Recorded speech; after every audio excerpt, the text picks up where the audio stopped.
छत्रपती शिवाजी महाराज की जय भवानी। खरं म्हणजे आजचा मेळावा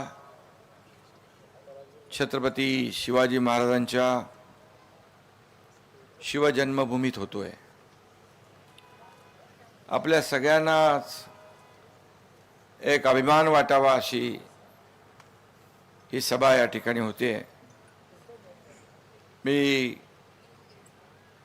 लाडक्या बहिणी माझ्या सगळ्या इकडे आहेत, मोठ्या प्रमाणावर लाडके भाऊही आहेत, इकडे लाडके भाऊ आहेत सगळे, आणि भर उन्हामध्ये इकडे पण आहेत। एवढ्या लाडक्या बहिणी आणि लाडके भाऊ शरदराव आपल्या सभेला आहेत, त्यामुळे तुमचा विजय पक्का आहे।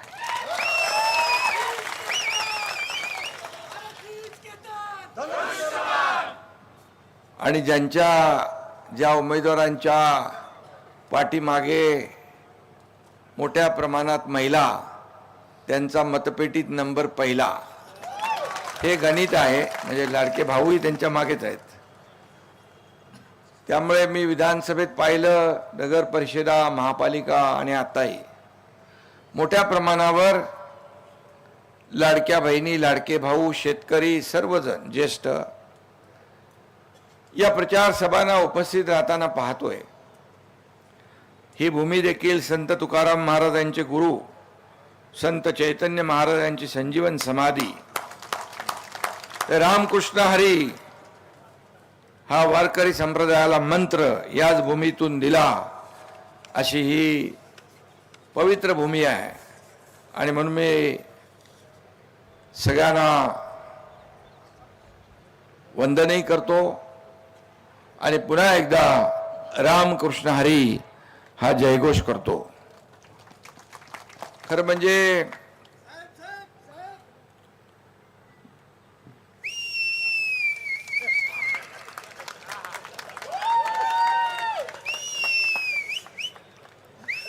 शिवनेरी हे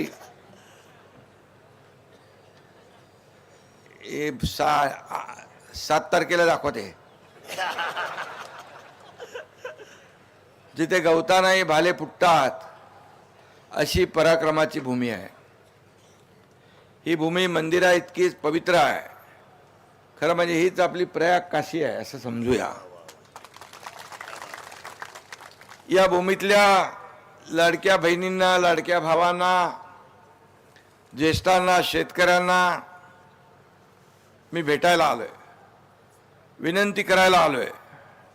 जिल्हा परिषद आणि पंचायत समितीचे उमेदवार जे आपले शिवसेनेचे आहेत आणि धनुष्यबाण त्यांची निशाणी आहे, यांना निवडून द्या अशा प्रकारचं आवाहन आणि विनंती करायला आलोय।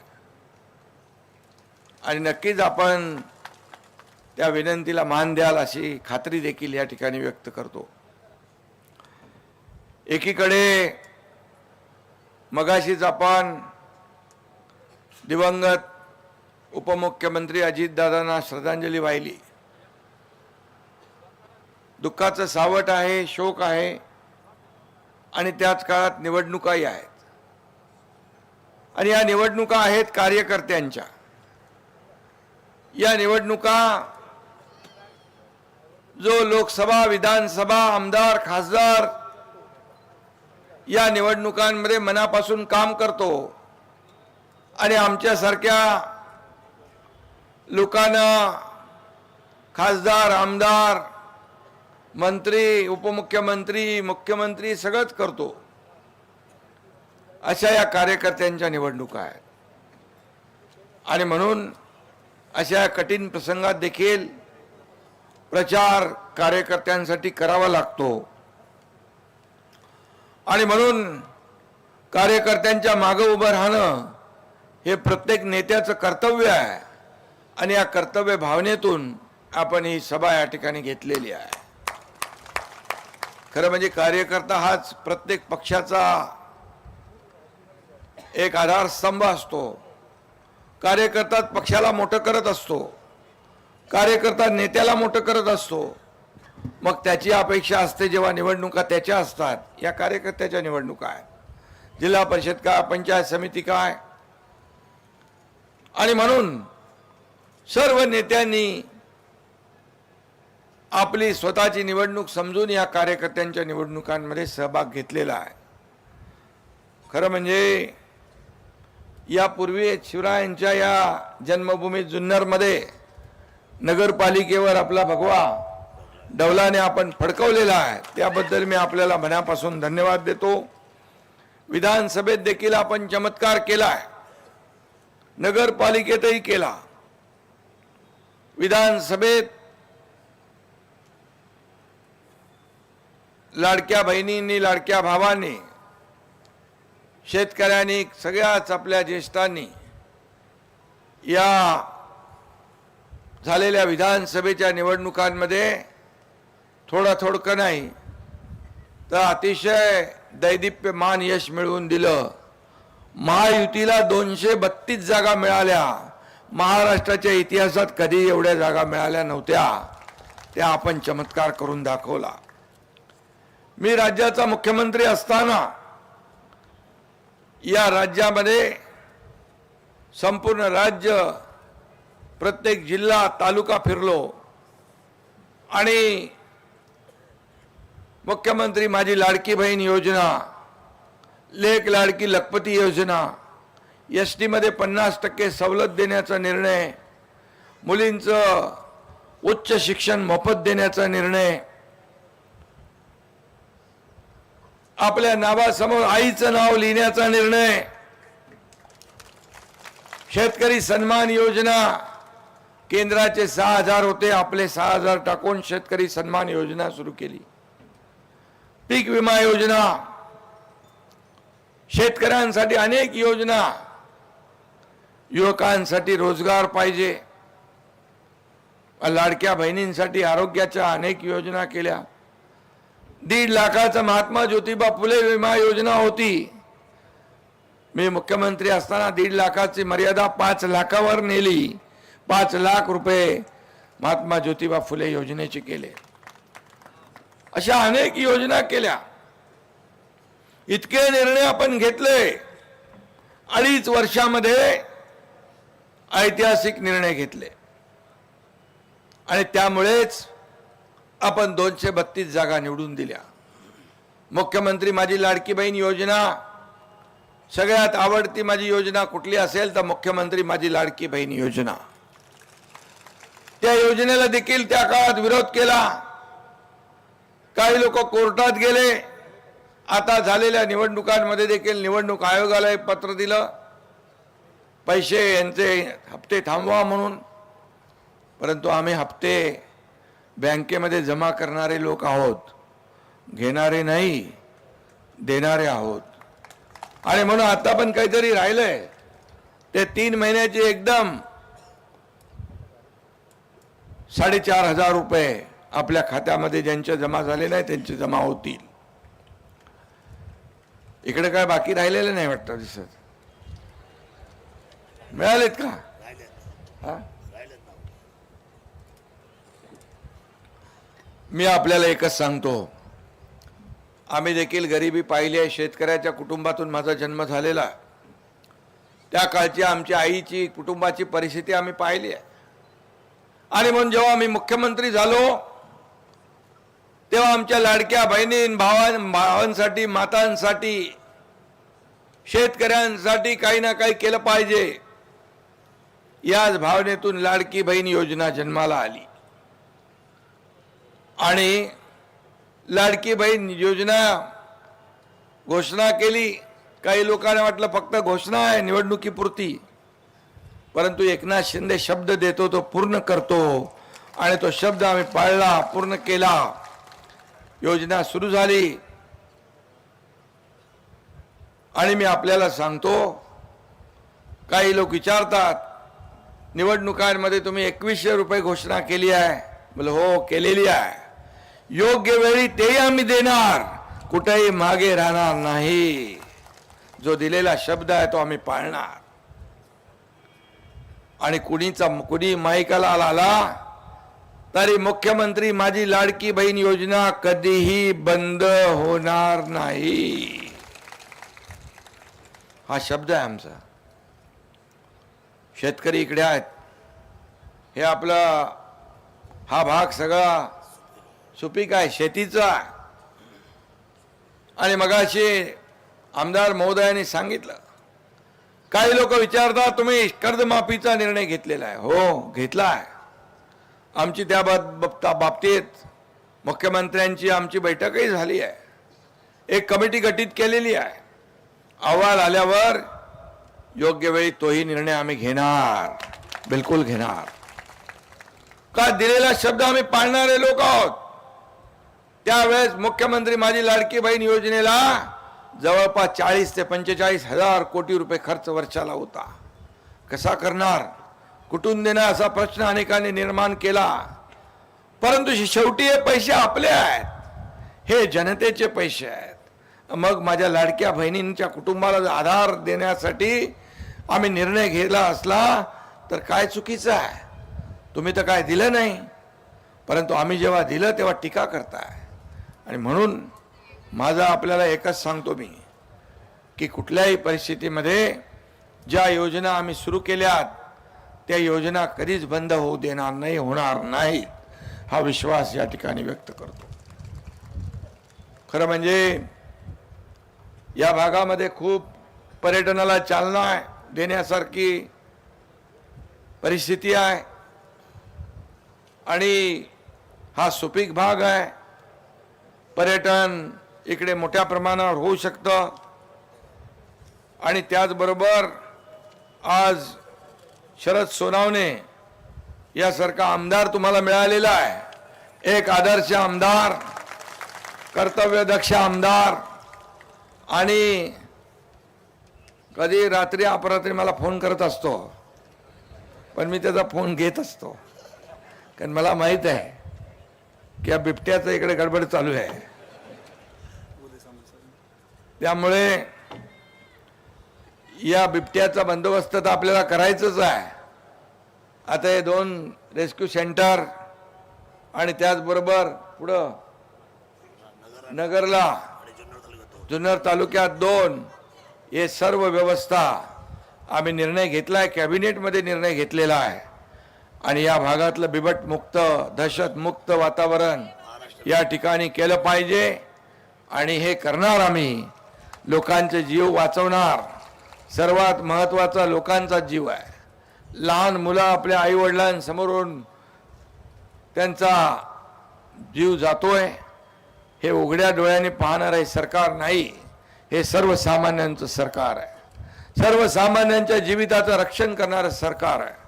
आणि म्हणून या ठिकाणी आपल्याला हे बघ, उदय सामंत यांनी व्हॉइस मेसेज पाठवला आहे. मी मगाशी त्यांना फोन केला होता, ते हेलिकॉप्टरमध्ये होते. त्यांनी म्हटलेलं आहे, मी बोलल्याप्रमाणे MIDC करून देतो म्हणून या ठिकाणी सांगितलेलं आहे. आणि MIDC म्हणजे IT पार्क. मुख्य नेते आणि आमचे मार्गदर्शक राज्याचे उपमुख्यमंत्री आदरणीय एकनाथ शिंदे साहेब जुन्नरमध्ये जिल्हा परिषद आवाज नाही येत रे, प्रचारासाठी आलेले आहेत. येतोय. जुन्नरमधील MIDCच्या संदर्भामध्ये माननीय शिंदे साहेब मला मोबाईलवरनं कॉल करत होते, परंतु मी छत्रपती संभाजीनगरला प्रचाराला असल्यामुळे हेलिकॉप्टरमध्ये आवाज येऊ शकला नाही. परंतु माननीय एकनाथ शिंदे साहेब MIDCच्या बाबतीत जुन्नरच्या अगोदरच माझ्याशी बोललेले आहेत. आणि शिवनेरीच्या पायथ्याशी असलेली मुख्यद्वारं जी MIDC मार्फत आपल्याला करायची आहेत, याचे देखील आदेश माननीय शिंदे साहेबांनी मला दिलेले आहेत. ही दोन्ही कामं आचारसंहिता संपल्यानंतर आपले जुन्नरचे लोकप्रिय आमदार शरद सोनवणे साहेबांबरोबर बैठक घेऊन मार्गी लावली जातील, हाच माननीय शिंदे साहेबांच्या साक्षीनं आपल्याला शब्द देतो.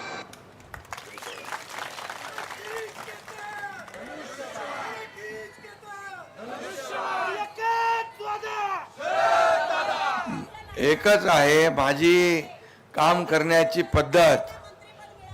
माझी काम करण्याची पद्धत, आता आचारसंहिता तर संपू द्या. की बघतो करतो पाहतोवाला नाही आहे. जे होणार असेल ते तात्काळ करण्याचा मी प्रयत्न करतो. No reason on the spot decision, हे मी नेहमी माझं भूमिका आहे. आणि म्हणून मी आपल्याला शब्द देतो, जे उदय सामंत यांच्या विभागामध्ये आपल्याला MIDC IT पार्क जे करायचं आहे त्याचं तात्काळ या ठिकाणी प्रक्रिया सुरू होईल. आणि महाद्वार जी आहे ती देखील आपल्याला भव्य दिव्य लोक बघायला येतील इकडे. जो शिवनेरीला अशा प्रकारची महाद्वार देखील होतील. खरं म्हणजे हे जुन्नर हे केवळ गाव नसून महाराष्ट्राचे भाग्य विधाते, महाराष्ट्राचं आराध्य दैवत छत्रपती शिवाजी महाराजांचं जन्मगाव आहे. आणि त्यासाठी शरद इथं जे जे काही करता येईल ते करणं म्हणजे आमचं भाग्य आहे. आम्ही स्वतःला नशीबवान समजू की या ठिकाणी आम्हाला हे करण्याची संधी मिळाली आहे. आणि म्हणून आपण सगळ्यांनी मिळून हे शिवभूमीचे पांग फेडण्याचा प्रयत्न आपण करू. कारण त्यांच्या ऋणातून उतराई होण्याचा आपला तेवढा आपण म्हणजे छत्रपती शिवाजी महाराजांनी त्यांचा जो काय आदर्श घडवला आहे, छत्रपती शिवाजी महाराजांचा आदर्श राज्यकारभार आपण पाहिलेला आहे. रयतेच्या भाजीच्या देठालाही हात लागता कामा नये अशा प्रकारचा कारभार त्यांनी केला. आणि त्यांचा आदर्श डोळ्यासमोर ठेवून आपण राज्याचा कारभार करतो आहे, याचा अभिमान आपल्याला आहे. आणि म्हणून इथं काय नाही आहे, इथं लेणी आहेत, गडकिल्ले आहेत, कोकण कडे आहेत, मंदिरे आहेत, सगळं आहे.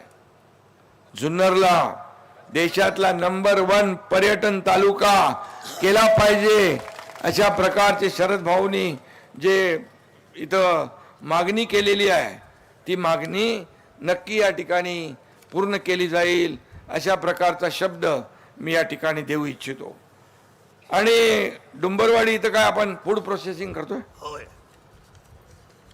आणि तो शेतकऱ्यांसाठी संजीवनी ठरेल.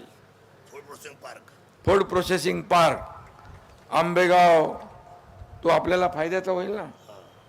आणि बाकी तर बिबट्याचा प्रश्न आपण मी बोललो आहे, रेस्क्यू सेंटरची संख्या वाढवणं. इथं दुसरं यांचा पण प्रॉब्लेम आहे का, रानडुकरांचा प्रॉब्लेम शेतकऱ्यांना आहे, तो देखील शरदरावांनी माझ्या कानी घातलेला आहे. आदिवासी भागामध्ये देखील जे जे काही आवश्यक विकास कामं आहेत, आदिवासी पाडे आहेत मोठ्या प्रमाणावर, ते देखील आपल्याला करता येतील. पिण्याच्या पाण्याचा रस्त्यांचा प्रश्न सुटावा, बुडीत बंधारे व्हावेत, दाऱ्याघाट पूर्ण व्हावा, यासाठी देखील त्यांचा सातत्याने पाठपुरावा असतो. आणि म्हणून जुन्नरचा कायापालट आपल्याला करायचा आहे. जुन्नरचा विकास हाच आपला शिवसेनेचा ध्यास आहे.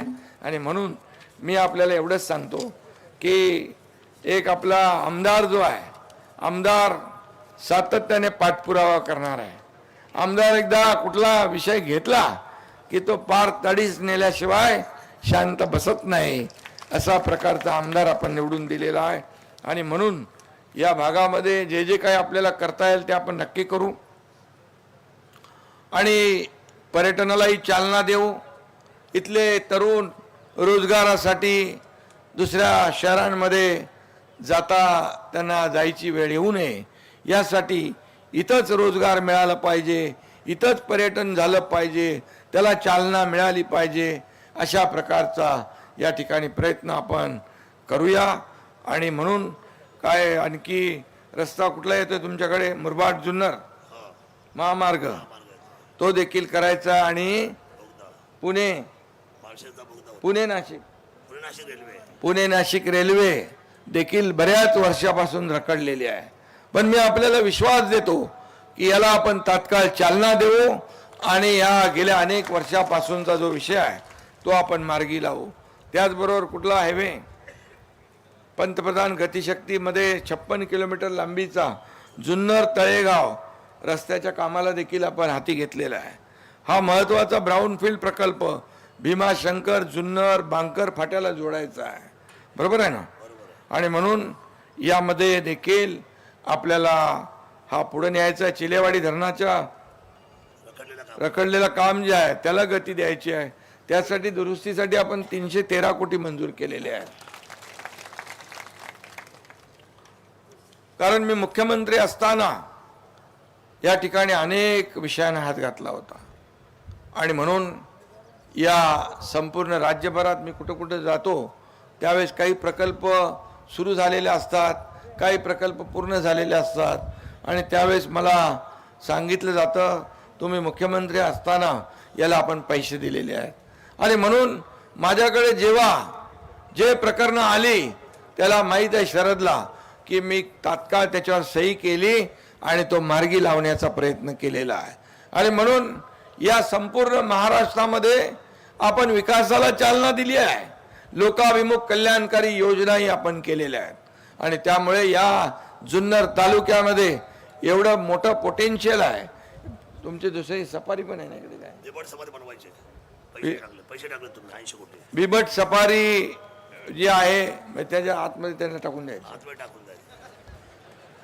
जवानदार त्यासाठी देखील 80 कोटी रुपये आपण त्याला तरतूद केलेली आहे. त्यामुळे जे जे काही आपल्याला करता येईल ते आपण केलंय आणि म्हणून शेतकरी जे आहेत या शेतकऱ्यांना देखील मी सांगू इच्छितो खरं म्हणजे हा सुपीक एरिया आहे आणि म्हणून प्रगत शेतकरी प्रगत शेती या शेतीला प्राधान्य देणारा हा तालुका आहे आणि म्हणून नवीन नवीन तंत्रज्ञान येत आहेत. आज शेतीमध्ये देखील एआयचा वापर आपण करतोय. देशाचे प्रधानमंत्री महोदयांनी देखील शेतीला चालना दिलेली आहे आणि म्हणून आपलं राज्य देखील सरकार शेतीला प्राधान्य देत आहे आणि म्हणून शेतीला प्राधान्य देण्याचं काम आपण करू एवढीच आपल्याला खात्री मी देतो. मगाशी आपल्या आमदार महोदयांनी सांगितले कुंभमेळा पारुंडेसाठी 240 कोटी मंजूर करणे आवश्यक आहे आणि आमची चर्चा झालेली आहे. हे आवश्यक आहे, गेल्या अनेक वर्षापासूनची मागणी आहे आणि म्हणून जे साधू संत येतात त्यांची गैरसोय होऊ नये यासाठी आपण तोही निर्णय घेऊ. त्याचबरोबर ओझर येथे पर्यटन वाढीसाठी नौका नयनाला मंजुरी पाहिजे, ती देखील आपण पर्यटन शंभूराज देसाई यांना सांगतो, मी शंभूराज देसाईंना सांगतो आणि तुम्ही एकदा या. तुमचे जेवढे ज्या मंत्र्यांच्या बरोबर विषय आहेत त्या मंत्र्यांबरोबर बैठक घेऊ आचारसंहिता संपल्यानंतर आणि तेही मार्गी लावू. उमरस ते ओझर पुलाचं काम निधी देऊन पूर्ण केलं पाहिजे. त्याला 35 कोटी रुपये आवश्यक आहेत. 35 कोटी रुपये त्याला त्याची तरतूद जी आहे ती देखील केली जाईल. पर्यटनामधून कपर्दिकेश्वर, ओझर, लेण्याद्री, रेडा समाधी, आळे, काळभैरवनाथ, खामुंडी, ब्रह्मनाथ, पारुंडे, कुकडेश्वर, गुप्त विठोबा, बेले, रंगदास स्वामी आने, खंडोबा वडद धामणखेल, नागेश्वर, हटकेश्वर, नारायणगाव, मुक्ताई देवी या धर्मस्थळांच्या पर्यटन विकासासाठी देखील चालना देण्याचं काम करावं अशी मागणी केली. मी आपल्याला शब्द देतो की या सर्व बाबींवर आपली प्रक्रिया आपण सुरू करू आणि एक उत्तम पर्यटन स्थळ या ठिकाणी करू. त्याचबरोबर पुरातन बौद्ध लेण्यांचा विकास आराखडा तयार करायचा आहे, तो देखील आपण करता येईल आपल्याला. शेवटी जे जे आपलं आहे इथं इतिहास आहे, प्राचीन इतिहास आहे, हा आपल्याला संवर्धन केला पाहिजे. गडकोट किल्ल्यांचं संवर्धन आपण करतोय आणि म्हणून MPCBला मी सिद्धेश कदम यांना सांगितलंय जेवढे आपले युनेस्कोमध्ये किल्ले गेलेत, जे गेले नाहीत तेही या सगळ्याचं रिस्टोरेशन झालं पाहिजे, संवर्धन झालं पाहिजे. ही छत्रपती शिवाजी महाराजांचा इतिहास आहे. हा इतिहास जतन करण्याचं काम ही जबाबदारी आमची आहे आणि म्हणून ते आम्ही पार पाडणार. हा शब्द हा तुम्हाला एकनाथ शिंदे देतो आहे. त्याचबरोबर खोपरे, मांडवे, जांभूळची, मुताळणे या आदिवासी वाड्या वस्तांना कायमस्वरूपी पाणी मिळावं म्हणून MI टँक उभारायची आहे. त्यासाठी देखील पाणी मिळायला पाहिजे. जलसंधारण मंत्री आपले संजय राठोड आहेत आणि गुलाबराव पाटील पाणी पुरवठा मंत्री आहेत. या दोघांनी आता एक येणाऱ्या कॅबिनेटच्या दिवशी तुम्ही या, हे दोन्ही विषय आपण मार्गी लावू. तोपर्यंत आचारसंहिता संपलेली असेल. बुडीत बंधाऱ्यांच्या बाबतीमध्ये आपण मागणी केलेली आहे. बुडीत बंधाऱ्याची आवश्यकता जिथं जिथं आहे त्या ठिकाणी देखील आपल्याला बिना उजवा कालवा मंजूर असून तातडीने त्याचं काम करायचं आहे. सावरगाव पंचकृषीतील शेतकऱ्यांना पाणी मिळत नाहीये, हे चालू केल्यावर मिळेल ना, मग ते आपण तात्काळ चालू करू, लवकर चालू करू, मार्गी लावू आणि ते देखील शेतकऱ्यांना पाणी मिळेल. आणि पठार या विभागाला नवीन सुपरमामध्ये पाणी देण्यासाठी देखील आपला प्रयत्न राहील. त्यासाठी देखील आपण निर्णय घेऊ. कारण सुपरमा मला आठवत आहे, पूर्वी महाविकास आघाडीचं सरकार होतं, 2.5 वर्षामध्ये 4 सुपरमा होत्या. किती दिल्या?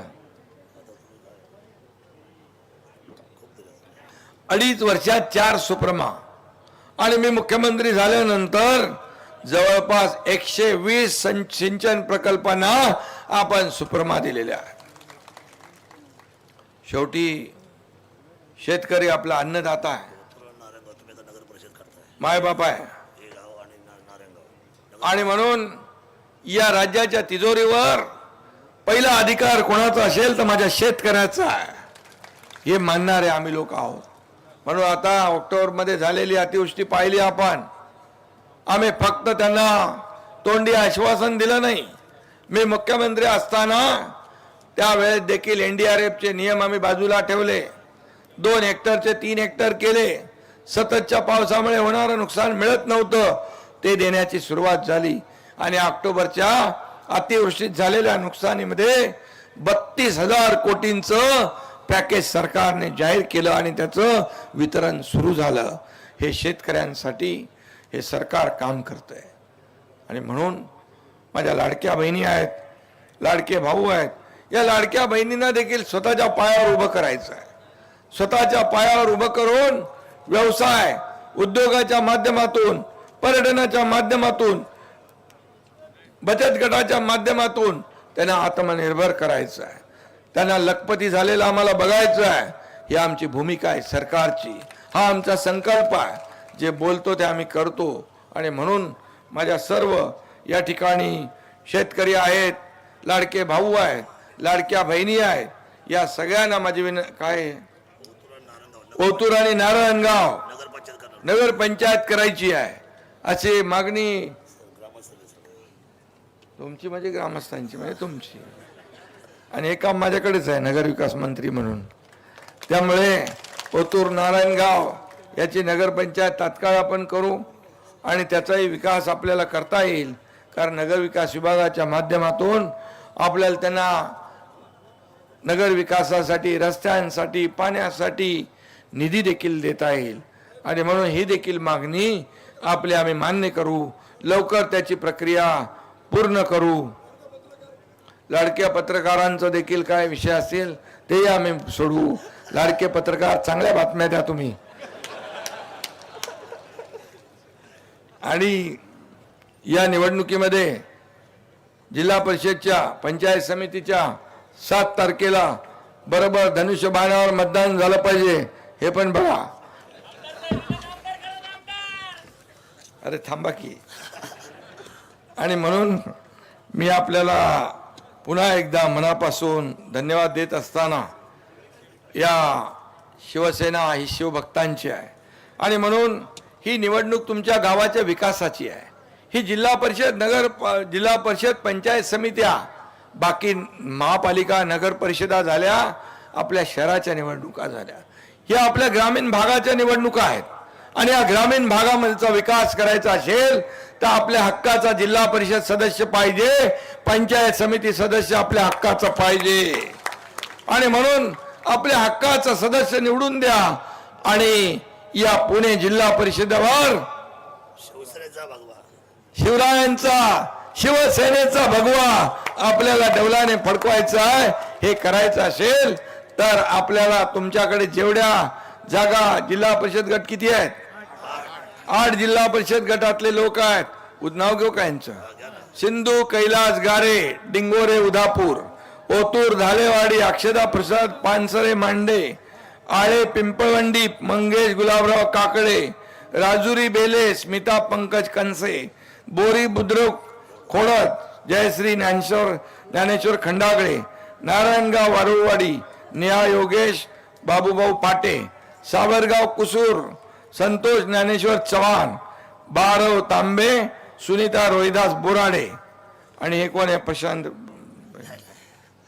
आणि पंचायत समितीचे उमेदवार उदापूर अनिता बुधा शिंगाडे, डिंगोरे रेश्मा सदाकाळ, ओतूर सचिन घोलप, धालेवाडी तर्फे हवेली सुनीता नायकोडी, पिंपळवंडी जयसिंग रखमा पोटे, आळे सपना जीवन शिंदे, राजुरी शांताराम दशरथ दाते, बेला राजेंद्र बबन पिंगट, बोरी बुद्रुक राजकुमार बाळशीराम गाडगे, खोडद माधुरी सचिन निलक, नारायणगाव सुषमा अर्जुन वावळ, वारुळवाडी जयश्री दिलीप बनकर, सावरगाव प्रकाश सोपान गिरे, कुसूर जितेंद्र जयानंद ढोले, बारव नीलम अजिंक्य घोलप, तांबे कमल बाळू शेळकंदे. झालं का? 16च्या 16 लोकांनी 8च्या 8 लोकांची नावं मी घेतलेली आहे.